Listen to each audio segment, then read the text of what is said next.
When it comes to drilling into wood, there are a lot of options. These are some of the most common: twist bits, brad point bits, spade bits, turbo auger bits, Forstner bits, hole saws, pocket hole bits, multi-angle bits, and countersink bits. Twist bits are probably the most common and vary in sizes from 1mm up to around a 13mm. They can be used in steel and wood, so they are very handy, but they do have a tendency to wander and leave a rough entry hole in wood. A bonus, however, due to the tapered tip, is that they are one of the only bits that can neatly make holes in timber larger. Brad point bits are specifically made for wood and make perfect centered and clean cut holes in timber, thanks to the centered tip and sharp spurs. These bits also vary in size, typically up to around 13mm. Next are the spade bits.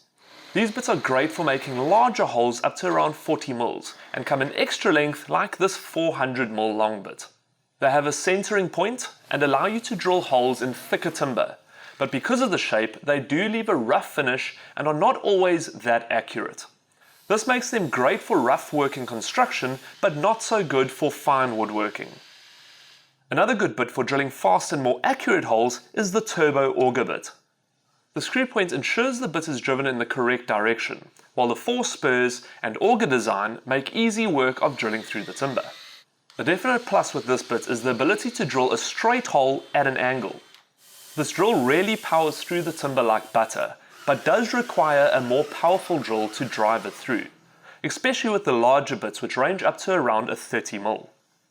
These Forstner bits are great for drilling large, accurate and most importantly, neat holes. And because of the design, they leave a flat base in a hole. Again, these bits do require a more powerful drill, but the fine finish is definitely noticeable. These bits range in sizes up to around a 50mm. This next option is perfect for cutting very large holes.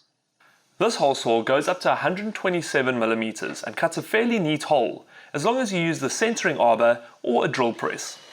The downside to these hole saws is the limited thickness.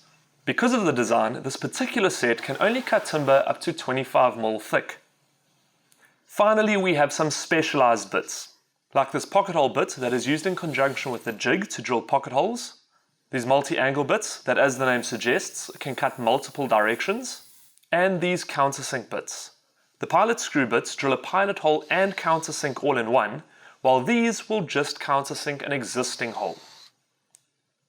So next time you need to make a hole in timber, you'll have a better idea of the options available. Now these are just some of the drilling options available at Builders. For more info on these and more, visit the Builders website or check out the Builders Fan YouTube channel.